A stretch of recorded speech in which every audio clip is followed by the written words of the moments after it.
Bueno, bienvenidos nuevamente al podcast Derecho Entre Líneas, un proyecto de la Asociación Caballería del Derecho y Caballería Abogados, en el que intentamos hablar de una forma sencilla sobre los principales temas de interés y actualidad jurídica. En esta ocasión, con la participación de uno de los participantes y además uno de los ganadores de el que fue el concurso nacional de ensayo en Derecho Comercial Germán Cavelier 2025, Santiago Espitia, quien quedó en el tercer lugar y con quien vamos a hablar un poco acerca de su participación en este concurso de la Asociación de Cable Abogados, de cuáles fueron esos retos, cómo salió el tema, cuál fue el tema y bueno, vamos a tener un espacio bien interesante. Bienvenido, Santiago.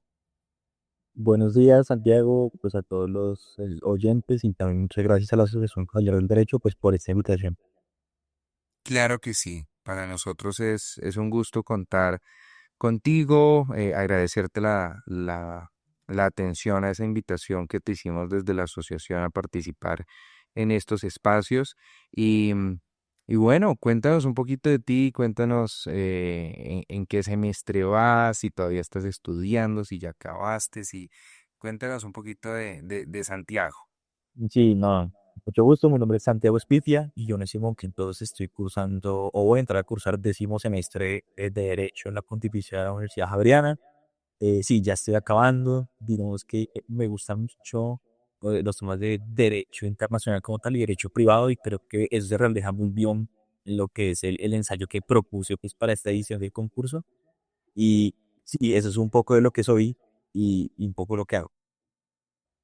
Bueno, Santiago, un gusto conocerte, también que las personas te conozcan. Estos concursos tienen como misión en parte también posicionar y darle visibilidad a estas personas con talento, a reconocer la excelencia. La excelencia viene de todas partes del país y bueno, en este caso tú te acercaste a la asociación a uno de nuestros concursos con un ensayo muy interesante sobre un tema de cláusulas compromisorias que se llama Consumo y arbitraje, cláusulas compromisorias en plataformas digitales. Ahí nos planteas unos retos bien interesantes y una reflexión muy acertada que nos pasa bastante y es cómo las plataformas digitales pueden llegar a imponer cláusulas compromisorias que resultan siendo cláusulas abusivas y que van en contra de los derechos de los consumidores. Entonces, cuando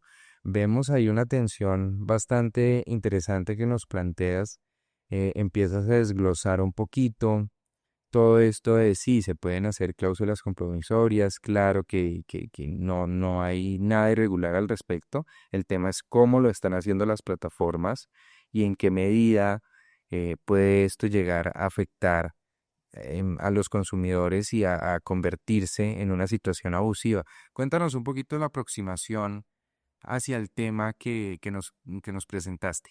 Sí, lo que pasa es que de tiempo atrás comencé a notar pues en el ejercicio que hice en su momento que las plataformas digitales, las más grandes, claro, como todo tenían unos términos y condiciones, creo que cualquier empresa los tiene a su manera, pero hay unas particularidades y es que este tipo de empresas en particular incorporaban en sus términos y condiciones cláusulas compromisorias.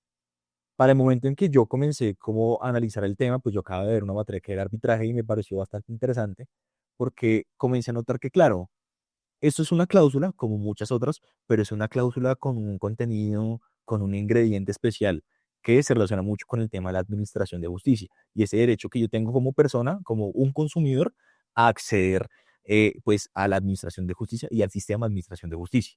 Entonces, claro, el quid del asunto, yo creo que la aproximación más importante es ver que el arbitraje, en cierto sentido, puede estar en todos lados, pero no implica que el arbitraje tenga que básicamente aplicarle igual a una persona o a otra. Una cosa es cuando dos empresarios en igualdad de condiciones plantean o proponen una cláusula compromisoria y otra muy diferente cuando esta es impuesta a un consumidor. ¿Por qué? Porque aquí estamos reconociendo una situación de asimetría. ¿De qué? De poder negociar entre quien tiene el poder de hacerlo, una grande compañía, y una persona del común, que pues no tiene el poder o la facilidad de negociar este tipo de cláusulas. Por esa parte resulta pues bastante importante el tema.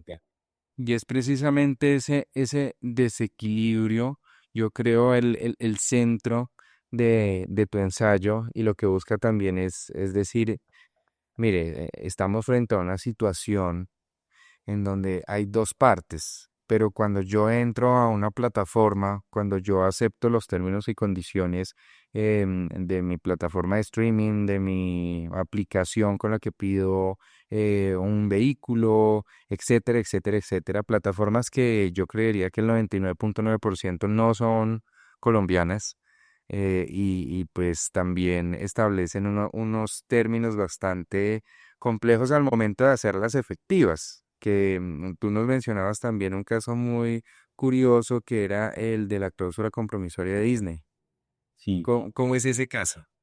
Bueno, yo creo que ese fue uno de los móviles o motivos que me dieron lugar pues, a escribir el texto, porque este es un caso bastante, yo creo que fuerte, en donde una persona fue con su esposa de estos parques de Disney, su esposa pues lastimosamente falleció y pues lógicamente demandó a Disney pues por un tema de responsabilidad civil, de perjuicios.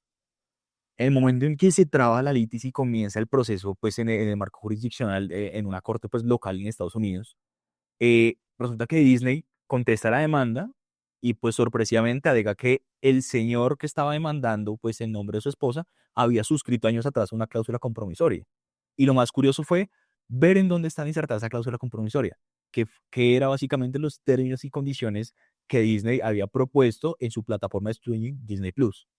Entonces, claro, aquí comienzan a rondar un montón de incógnitas, un montón de temas en relación a qué tan válido es esto, ¿sí?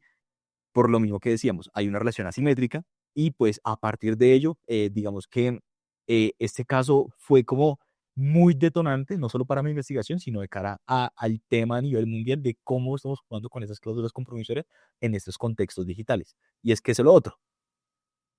Esto se presenta más que todo en plataformas digitales.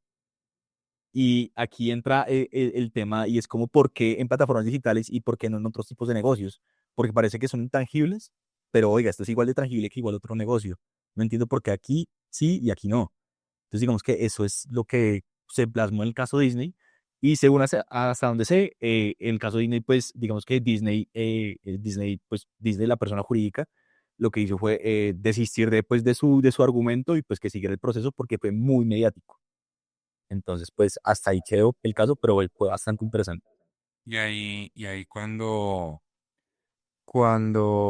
se presentan estas situaciones en donde terminan siendo los términos y condiciones gravosos para el reclamante, para el consumidor, que terminan imponiéndole a uno muchísimas más condiciones y terminan siendo talanqueras que se atraviesan para que una persona pueda hacer una reclamación, para que pueda presentar una solicitud, para que pueda hacer efectiva una queja, porque en la práctica resulta muy complicado que si, no sé, por ejemplo, en este caso que poníamos de Disney, cualquier otra plataforma, aquí en Colombia me impone, no sé, el requisito de ir hasta Estados Unidos para presentarme a un tribunal de arbitramiento, pues ahí ya encontramos una desventaja inmensa porque pues tengo una dificultad grandísima que es hacer ese traslado hacia allá, además hacerlo en otro idioma, además se empiezan a sumar un montón de punticos que resultan en el desistimiento por parte del consumidor de su queja o de su solicitud o termina volviéndose un proceso eterno civil, pues que tal vez no resulte muy favorable. Es ahí cuando están esos matices. Desde el ensayo que presentaste, también mencionabas el caso de TikTok y cómo este caso también daba herramientas, por decirlo de alguna manera muy amable, para darnos cuenta de cómo estos términos y condiciones que nosotros aceptamos, que simplemente scrolleamos y le damos a aceptar, cómo pueden resultar pues en algún gravamen para uno. Lo que pasa es que, claro, en el texto yo planteé como dos formas en las que en este contexto las cláusulas puedan ser abusivas, bien sea por su amplitud, que es el caso de Disney, porque cuando uno lee las cláusulas de Disney, si no son gravosas en relación a lo que deben hacer los usuarios, son gravosas en relación a todo lo que cubren. ¿Cómo es posible que en el marco, por ejemplo, de un contrato de una plataforma de streaming también aplique para el parque de diversiones de Disney? O sea, ¿por qué? ¿Sí? Digamos que una es perfilarlo desde la amplitud misma de la cláusula y la otra como causal es en relación al contenido mismo de la cláusula. Y acá hago referencia a los requisitos que se imponen para cubrir arbitraje. Entonces, el caso de TikTok es muy diciente porque había muchos, o sea, muchos temas que eran perjudiciales para una persona que fuera consumidor colombiano, por ejemplo. Por ejemplo, que el arbitraje sea en inglés, en otro idioma. Por ejemplo, que el arbitraje tenga sede en Singapur. A ver, sede no es lo mismo que, o sea, que situarse físicamente allá, pero el hecho de tener que acudir a un centro extranjero, pues ya también implica una complicación para alguien en el día a día que tenga una reclamación menor. Y también el número de árbitros. La cláusula decía mínimo 3 árbitros. Los honorarios de 3 árbitros no es un tema cualquiera, sino que es un tema cuantioso. Entonces, de pronto, me resulta más favorable no hacer nada porque me va a gastar más dinero haciendo la reclamación que de lo que va a obtener al final.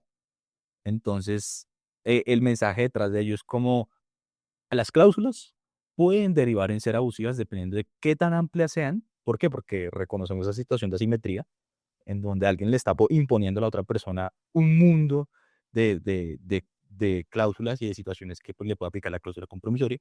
Y a su vez, las complicaciones o los gravámenes que tienen, que están insertadas en estas cláusulas en relación con las exigencias que deben cumplirse para cubrir arbitraje.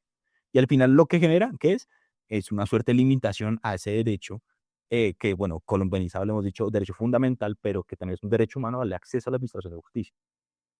Y no puede ser un tema porque pues el debate va a otro lado y es también, o desde el lado de las plataformas, si usted quiere mi servicio, pues yo le planteo a usted unos términos y condiciones. Y si está de acuerdo, pues le doy mi servicio. Y si no está de acuerdo, pues no. Y la invitación que, entre comillas, y la cultura que se ha formado alrededor del tema es, lea los términos y condiciones, pero pues yo no me voy a leer 700 páginas para usar mi cuenta de Instagram.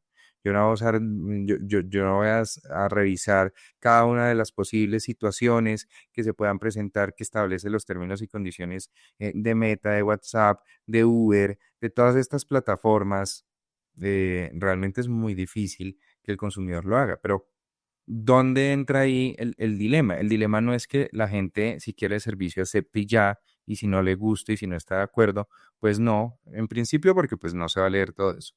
Y en segundo lugar, porque también entra un tema de responsabilidad de las plataformas de no aprovecharse de esa situación, de una realidad frente a los términos y condiciones para incluir ese tipo de cláusulas que eventualmente puedan considerarse abusivas, como tener un tribunal en Singapur, una cosa absurda que resulta en personas que finalmente no van a poder hacer valer sus derechos, que no van a poder hacer reclamaciones, que necesitan un traductor para que les pueda ayudar a hacer ese eventual reclamo.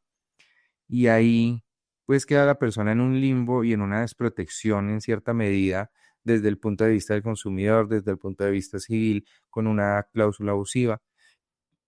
Teniendo en cuenta ese panorama,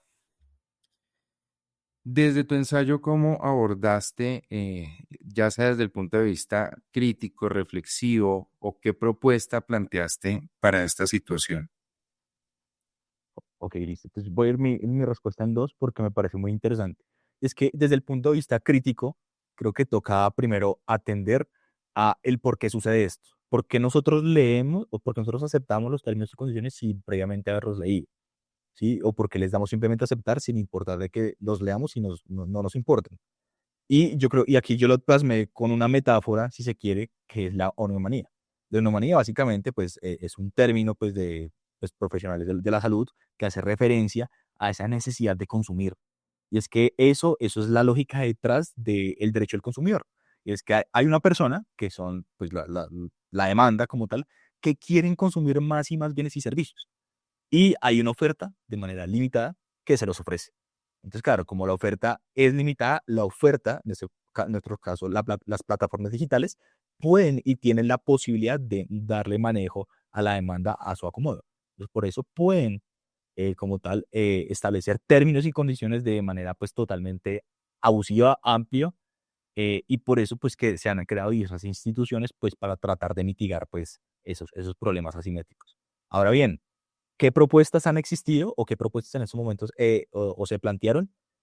Pues yo creo que a ese problema puede tener varias soluciones, pero la más interesante es el concepto de las cláusulas abusivas, que es una figura que no se deriva necesariamente del ámbito del derecho del consumidor, pero que sí puede ser una regla común en este. ¿Y a qué me refiero? No necesariamente tiene que haber una relación de consumo para que hayan cláusulas, cláusulas abusivas, pero en el marco del derecho del consumidor es bastante común. ¿Por qué? Porque se parte ese reconocimiento de la situación asimétrica que existe.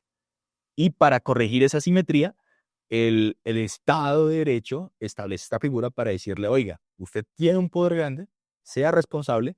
¿Por qué? Porque si usted se extralimita, estaría abusando pues, de su poder y por ende le invalidó la cláusula.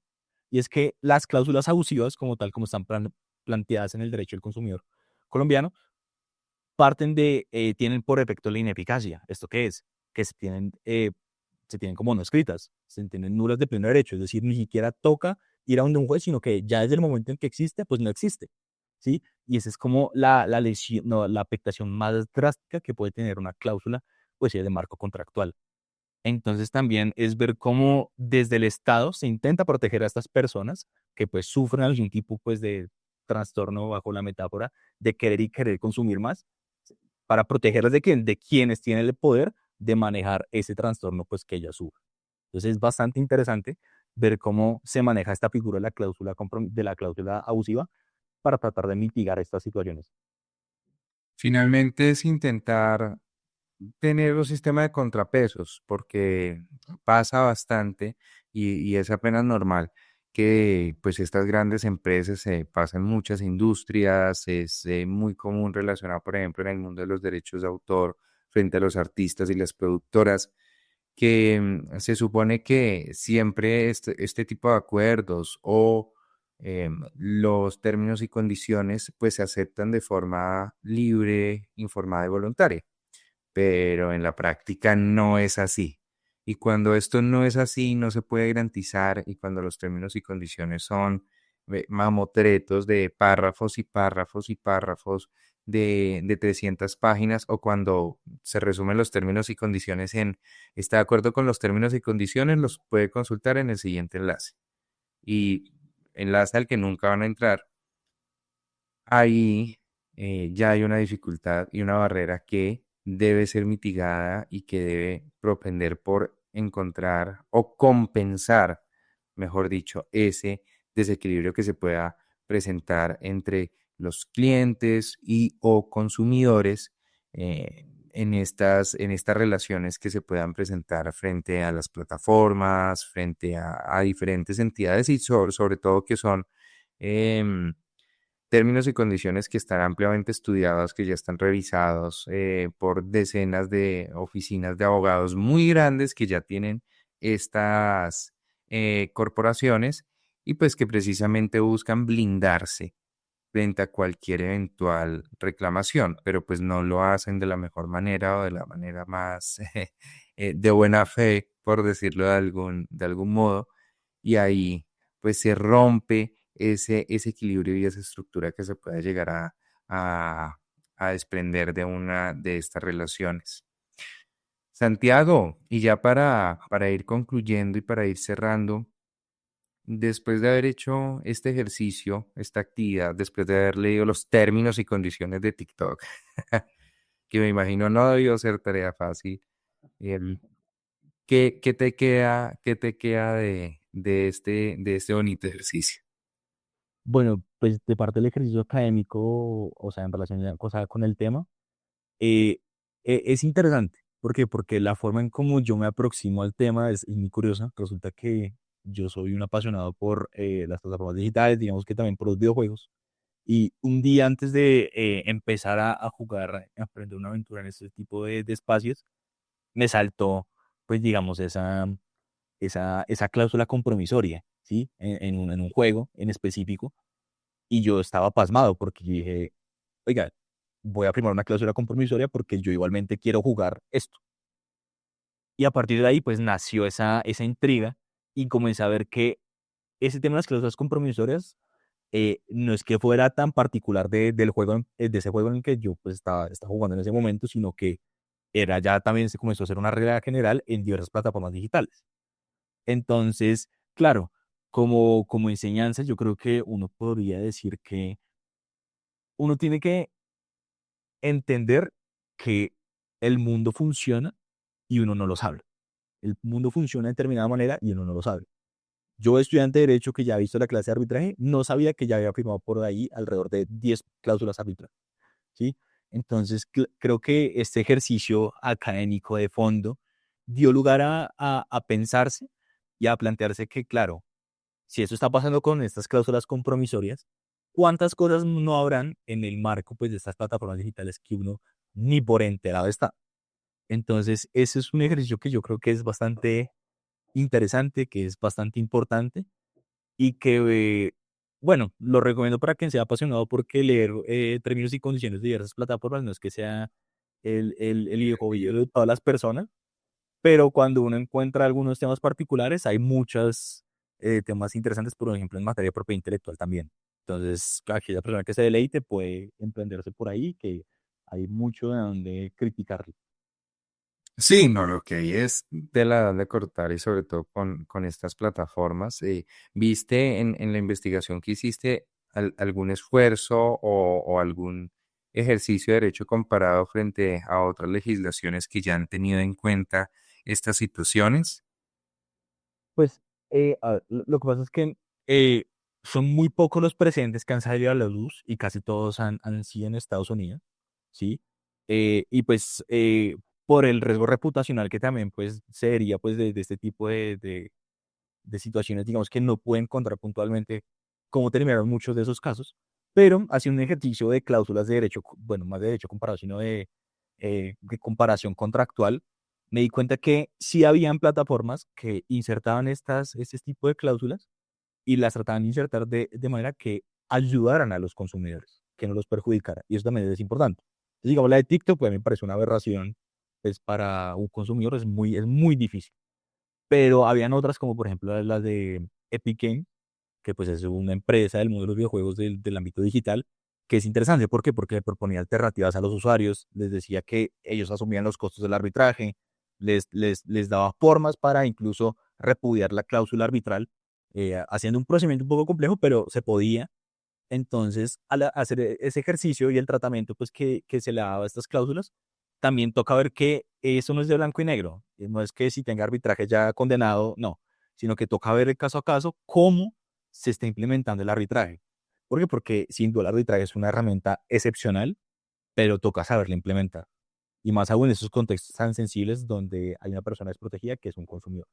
Y poder definir un marco, también se presenta la complejidad de estas empresas supranacionales que, que realizan sus actividades desde Estados Unidos o desde Asia, y ahí entramos a un revuelto muy grande y es definir, bueno, qué y cómo se aplica. Aplicamos la ley de allá, la ley de acá, qué hacemos en ese caso, pero ahí dice que nos vamos a someter a las normas de X país y se empieza a volver un embrollo, pero lo que tú dices me parece muy valioso en el sentido de que ya hay algunas empresas que, aunque todavía falta, hacen al menos el esfuerzo de intentar disminuir esa potencial carga a la que estaría sometida esta persona en caso de un eventual conflicto. Entonces, bueno, eso nos da al menos luces de esperanza de modificaciones frente a este ámbito. Santiago, muchísimas gracias por acompañarme, por compartir con nosotros este espacio un poco sobre tu ensayo, el cual va a ser publicado en la siguiente edición de la revista de la Asociación Cavalier del Derecho, que anualmente vamos lanzando y que está disponible en la página web de la Asociación Cavalier. Para nosotros ha sido un gusto poder conocer un poco sobre ese proceso, un poco sobre el tema del que presentaste una sustentación frente a un jurado de expertos y que no es para nada despreciable porque entre más de 35, casi 40 estudiantes de todo el país, un tercer puesto es bastante meritorio y espero que más adelante y que por supuesto puedas compartir una invitación a todas las personas que nos ven y nos escuchan. Sí, claro. Primero que todo, la dinámica del concurso me pareció excepcional porque creo que el hecho de darle voz a los escritos en un escenario oral es bastante importante. Creo que el hecho de que sea un tema dual en donde, claro, uno escribe y el ejercicio de escritura ya de por sí es fuerte, también hay un ejercicio como de crítica, como de análisis bastante importante cuando uno está sustentando ante un grupo, un panel de jurados excepcional, que fue el que me tocó a mí. Entonces, muy valioso, primero, la forma en la que se están estructurando este tipo de concursos por parte de la asociación y muy invitados porque más allá del rigor académico, más allá de los posts en Instagram y todo, creo que es una buena oportunidad para profundizar en temas que a todos nos gustan, ¿sí? O que, bueno, a un grupo selecto de personas les gusta. Entonces, primero eso, muy invitados también a participar. Creo que los incentivos tanto económicos como académicos, como personales, son bastante importantes y creo que son muy valiosos de cara al crecimiento personal y profesional de uno como estudiante. Entonces, por tal motivo, les agradezco mucho pues, a la Asociación Cavalier y muy invitados a todas las personas a participar en estos espacios, que sin duda es un lugar excepcional de crecimiento personal.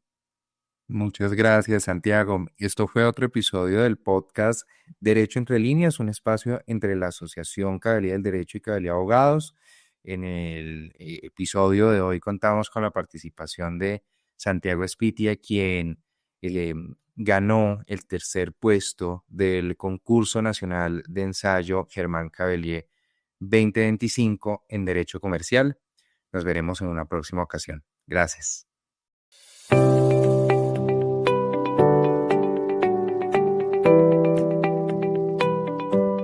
La Asociación Cavelier del Derecho fue creada en el año de 1992 con el propósito de fomentar y apoyar el estudio del derecho y las ciencias sociales bajo la óptica de la excelencia.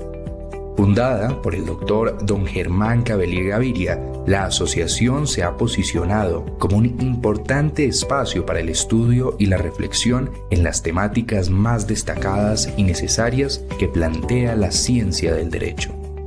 En colaboración con numerosas facultades de derecho en Colombia, tanto públicas como privadas, y otras instituciones, la asociación realiza seminarios, conferencias, concursos de ensayo y debate, publicación de libros, artículos, contenido digital de interés, tales como cursos virtuales, podcast, material académico interactivo, así como significativas donaciones económicas a universidades para apoyar a sus estudiantes. La asociación, con la implementación de herramientas digitales, ha venido convirtiéndose en un ecosistema digital para el estudio del derecho, llegando así a más estudiantes en todo el país. Nuestro fundador era consciente que el desarrollo de Colombia partía de la base de la solidez de sus instituciones legales y estas, a su vez, de la calidad de los profesionales del derecho. Por esta razón, orientó nuestros objetivos a la promoción del estudio del derecho, incentivando valores como el amor por la disciplina y el estudio, la búsqueda de la excelencia y el apego a la justicia y a la ley. Honramos su legado con el apoyo económico, académico y motivacional que hemos dado a todos y cada uno de los cientos de estudiantes que a lo largo de estos años se han beneficiado de nuestro trabajo. Este trabajo es posible gracias a los clientes y colaboradores de Cavelier Abogados, firma que destina parte significativa de sus utilidades para cubrir los costos y gastos de funcionamiento de la asociación.